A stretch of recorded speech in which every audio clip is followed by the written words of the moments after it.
नहीं रखा तेरे माँ बाप ने, बड़ी जल्दी वापस आ गई।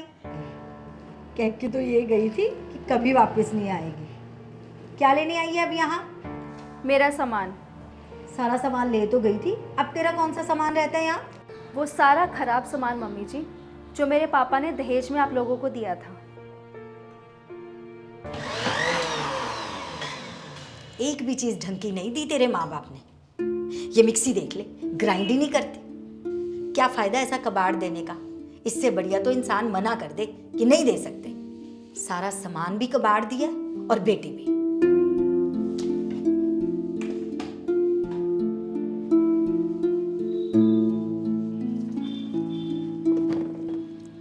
दस बार बोल चुकी हूँ तेरे माँ बाप को कि एक नई वॉशिंग मशीन दे दें, क्योंकि पुराने वाली का तो 1 साल में ही बुरा हाल हो गया। एक भी कपड़ा ढंग से नहीं धोती है।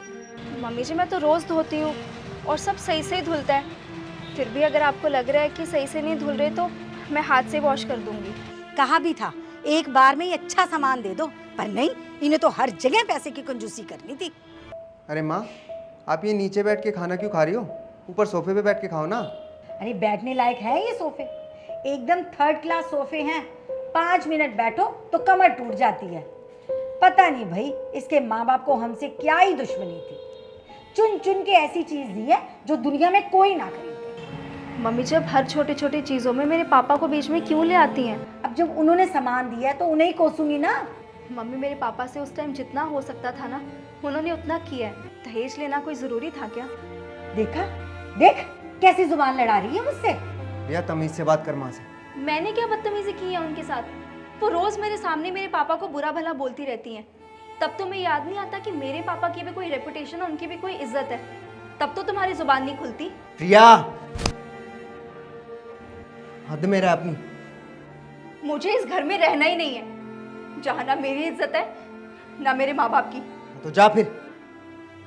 बड़ी दिक्कत थी ना आपको मेरे पापा के दिए हुए सामान से।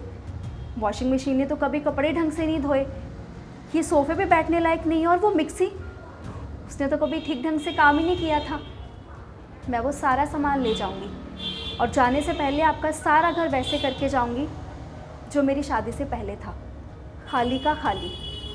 आप लोगों ने मेरे पापा से ये कह के दहेज लिया था ना कि हमें तो किसी चीज़ की ज़रूरत नहीं है, आपने जो देना है अपनी बेटी को ही देना है, वो सामान आपकी बेटी ही इस्तेमाल करेगी।